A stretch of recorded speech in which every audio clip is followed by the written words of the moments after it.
pandemi ini adalah salah satu penggerak yang bikin hybrid work ini jadi makin cepat dan juga harus dilakukan oleh semuanya. Banyak orang yang belum tahu bahwa sebetulnya Office Apps dan Microsoft 365 adalah dua hal yang berbeda. Berbeda tapi tak sama.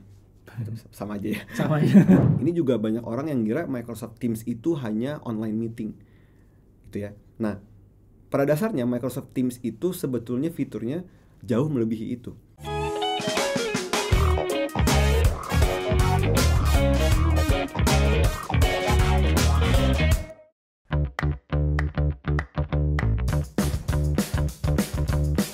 Halo, perkenalkan, saya dengan Yuril. Saya dari PT Sarana Solusi Indo Informatika atau PT Solusi.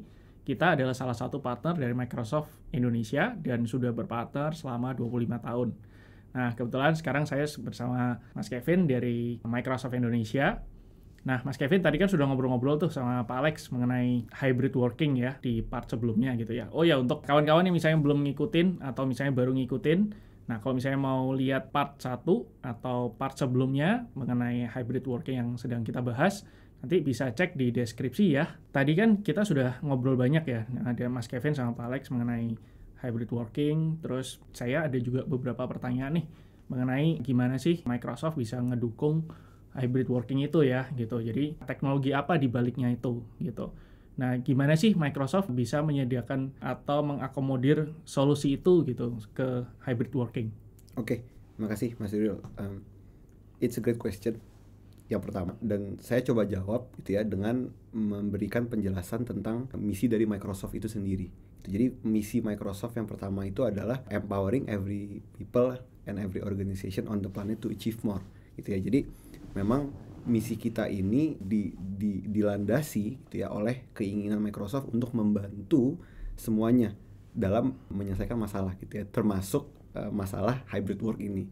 Hybrid work kan sebetulnya dulu adalah hal yang aneh. Tanda kutip adalah hal yang aneh gitu kan. Mungkin dulu kita online meeting adalah hal yang sangat aneh.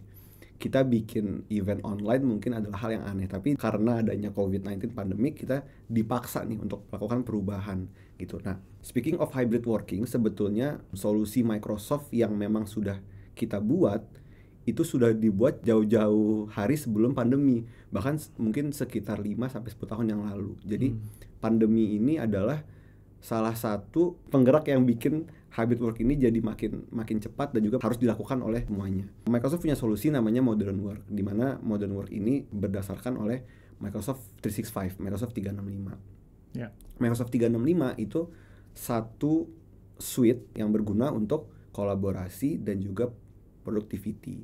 Dan juga kita masih banyak solusi yang memang bisa digunakan untuk mode-mode kerja yang lain. Gitu sih, Mas Yuril. Oke, thank you banget penjelasannya ya.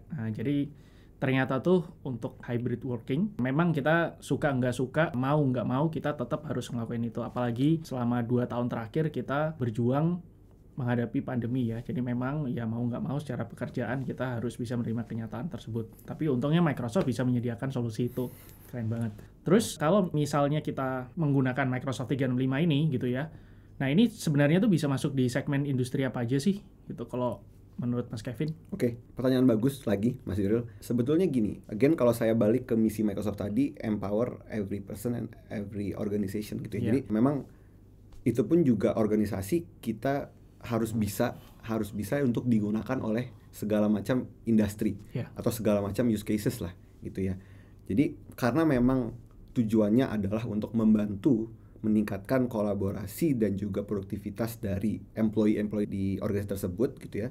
Dan itu harusnya bisa diterapkan di semua industri. Dan memang kita sudah banyak experience atau pengalaman baik yang ada di global ataupun yang ada di Indonesia sendiri yang yang digunakan untuk industri seperti banking, manufacture, healthcare, government dan lain-lain. Jadi kita bisa mix and match yang mana yang kira-kira ini cocok nih untuk di banking, teknologi Microsoft 365 ini cocok nih untuk di healthcare, dan kita bisa menempatkan memposisikan solusi kita itu agar bisa tepat digunakan oleh si industri tersebut gitu. Oke. Oh ya, tadi kan sempat dibilang tuh beberapa contoh use case ya. Ada banking, manufacturing gitu. Contoh aja nih satu misalnya yang di banking. Nah itu apa ya Mas kira-kira? Oke, saya nggak bisa buka nama customersnya, Boleh, nggak apa-apa. nggak bisa ya. buka nama banknya, tapi yang bisa saya ceritakan adalah gini. Kalau di banking, kita sekarang bisa buka rekening nggak harus ke bank itu, gitu ya. Kita Yeah. bisa buka dari online, atau kita bisa berinteraksi dengan, atau kita mau nanya tentang hal apapun tentang bank tersebut melalui misalnya customer service. Itu kan kalau dulu kita bisa melakukan telepon gitu ya, Yeah. telepon langsung. Tapi sekarang atau si bank ini, bank A ini, itu menggunakan Microsoft Teams yang kita punya itu untuk sehari-hari mereka. Jadi bahkan teller yang harusnya ada di bank tersebut gitu ya, itu sekarang mereka bekerja dari rumah. Jadi dengan dibantu apa? Ya memang tidak hanya Microsoft Teams gitu ya, tapi ada Microsoft 365 yang lain, ada SharePoint untuk content management, ada Microsoft Teams untuk kolaborasinya mereka, ada absensi mereka sehari-hari, kan mereka kan harus dipantau gitu ya, maksudnya ada shiftnya gitu ya, jam 8 sampai jam 3 kalau nggak salah jadwal bank itu. Jadi use case seperti itu yang kita bisa lakukan, bisa kita mix and match agar bisa disesuaikan dengan kebutuhan bank atau industri yang lain tersebut gitu. Oke. Ya, itu sebenarnya mengenai yang banking itu, saya juga sebenarnya ngalamin di beberapa bank tertentu sih. Jadi memang ketika kita coba kontak atau kita ngobrol dengan customer service-nya, nah itu memang tidak terlihat bahwa mereka lagi sedang ada di kantor gitu. Jadi emang keren banget ya kalau dari sisi Microsoft bisa ada dan hadir di situ ya. Oke. Kemudian oh iya, ini ada pertanyaan bagus sebenarnya, dan ini mungkin adalah yang pertanyaan sering orang-orang juga tanyakan ke kita juga. Kan kita tahu ya kalau misalnya Microsoft 365 adalah Office 365.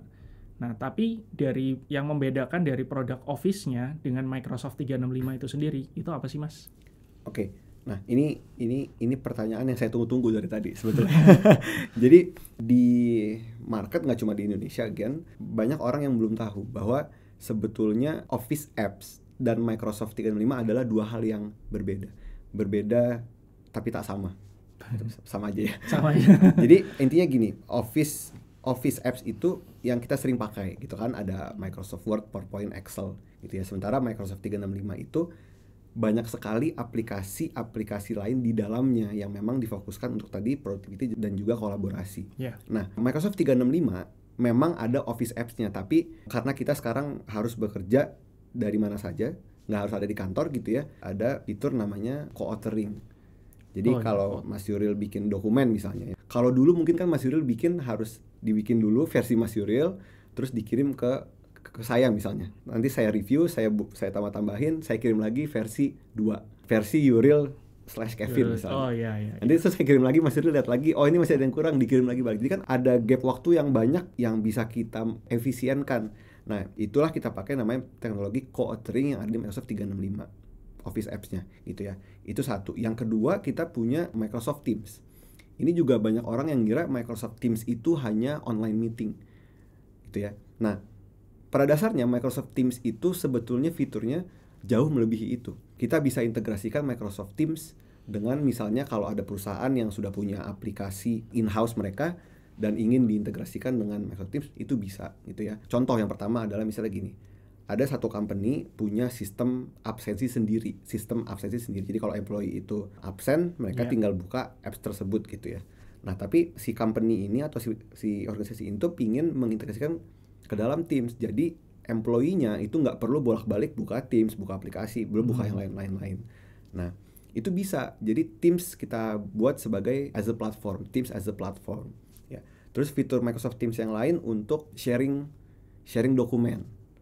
Gitu ya. Jadi kita bisa bikin grup, kita bisa bikin grup-grup, dibagi per tim, dibagi per project. Terus kita upload file kita di situ atau Microsoft Excel, Word, file Word, Excel, PowerPoint. Terus kita ngedit bareng-bareng. Sambil melakukan meeting juga bisa. Jadi seamless, nggak perlu ganti-ganti aplikasi, nggak perlu banyak aplikasi, apalagi semakin banyak buka aplikasi kan akan semakin lemot ya laptopnya. Gitu sih. Oke, keren banget. Jadi memang Microsoft 365 itu emang benar-benar mencakup seluruhnya ya. Jadi nggak hanya cuman Office doang nih, tapi juga produk-produk lain yang mendukung pekerjaan kita ya. Kolaborasi betul ya. Oke, tapi kira-kira kalau dari kita pakai Microsoft 365, kita dapat benefit apa aja di 365 itu? Oke, yang pertama yang pasti untuk kemudahan dalam bekerja gitu ya. Again, ini bisa disesuaikan. Jadi yang mungkin saya bilang kemudahan belum tentu mudah untuk company lain, belum tentu mudah untuk organisasi lain gitu ya. Tapi kita bisa bantu untuk lihat cara kerja di company tersebut yang lama itu seperti apa nih, dan apa yang mau diubah gitu ya. Mungkin ada hal yang nggak bisa digunakan melalui Microsoft 365 mungkin, Iya. tapi kita bisa cari nih yang mana yang bisa kita mau transform gitu ya, transform, dan sehingga cara kerjanya jadi lebih mudah, lebih efisien dan lain-lain. Satu. Yang kedua, kalau ini dalam scale untuk perusahaan, yang pasti akan ada support dari Microsoft, dari partner-partner Microsoft gitu ya, support 24 jam 7 hari 24/7. Itu pasti akan ada. Yang ketiga, kemudahan lah dalam menggunakan Office, karena siapa sih yang nggak pernah pakai Office apps? Siapa sih yang nggak pernah Iya, pakai iya. PowerPoint, Word, Betul, Excel betul, gitu ya? betul. Dan dengan berlangganan Microsoft 365, fitur-fiturnya otomatis akan selalu yang terbaru. Jadi Iya. kalau dulu mungkin kita harus melakukan update, atau bahkan kalau udah 5 tahun kita harus beli lagi yang baru. Iya. Gitu ya. Sementara kalau ini sudah pasti setiap 2 minggu, setiap 2 minggu atau sebulan itu akan ada update. Tapi kalau update yang major yang untuk fitur besar itu biasanya kan setiap 3 tahun, 5 tahun ya, itu akan otomatis ke update ke dalam langganan tersebut. Gitu. Oke, keren juga. Kalau di Microsoft 365 ini, itu apakah kita hanya online saja, atau itu juga bisa atau kita kerja secara offline lah ya, kalau Ya, misalnya ya. ini juga pertanyaan yang sering juga kita dapat ya. Ya.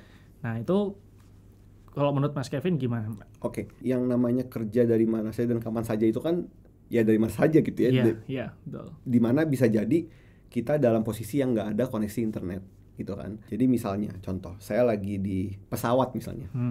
Pesawat kan nggak ada sih, tapi kan lemot lah gitu ya, Iya, dan iya. harus bayar lagi wifi segala macem. Itu bisa, jadi tetap karena di 365 itu ada Office apps yang memang both yang online ataupun yang offline, maksudnya yang diinstal, ya kita saat kita lagi nggak retreat kita bisa kerja dulu sendiri gitu ya, tanpa harus menggunakan koneksi internet. Nanti once kita sudah ada koneksi internet, dia akan otomatis nge-sync dokumen kita yang terakhir atau kerja kita yang terakhir ke cloudnya Microsoft, sehingga begitu udah online lagi, otomatis itu sudah ke-update ke semua orang yang memang punya akses ke dokumen tersebut.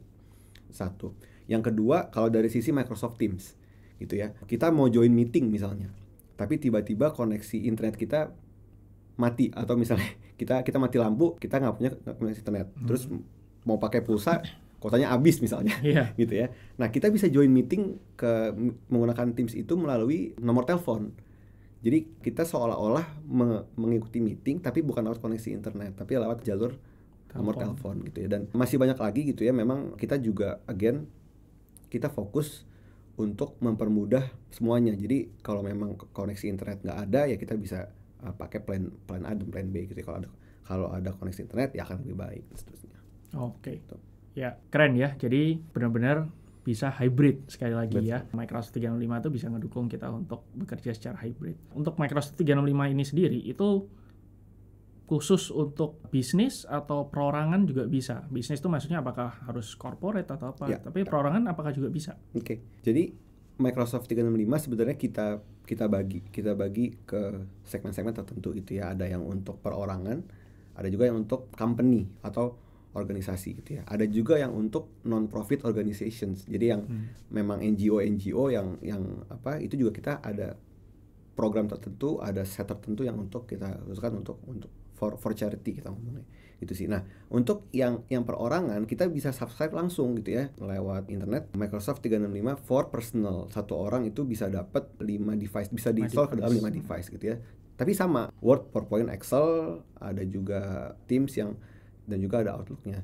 Nah, tapi bedanya apa nih dengan yang ada di corporate atau yang ada di untuk yang company. Yeah. Kalau untuk company, yang pasti kita lebih kedepankan dari sisi kerjasama, kolaborasi gitu ya. Dan juga yang kedua dari sisi security.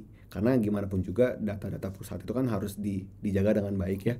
Dan ini juga yang banyak belum tahu mungkin ya di market, nggak cuma di Indonesia tapi di market global, bahwa Microsoft 365 itu juga mengcover dari sisi security-nya. Jadi kalau tadi saya bilang kolaborasi dan productivity, berarti ada poin ketiga, yaitu dari sisi keamanan security gitu. Oke, berarti bisa ya kalau untuk perorangan juga Ya, bisa ya. betul. Jadi nggak hanya eksklusif hanya untuk corporate atau bisnis gitu ya, tapi juga kalau misalnya kita yang perorangan ingin menggunakan atau juga ingin memanfaatkan kelebihan-kelebihan terutama security untuk perorangan itu juga bisa. Betul. Thank you sekali lagi penjelasannya Mas Kevin mengenai bagaimana Microsoft 365 itu ternyata bisa digunakan untuk perorangan juga ya gitu. Oke, kawan-kawan, selepas sesi ini kita masih akan membahas lebih lanjut lagi dan mengupas tuntas lebih dalam lagi bagaimana Microsoft 365 itu bisa kita manfaatkan. Kita akan membahas lagi tentang hidden gems lainnya. So, stay tune ya.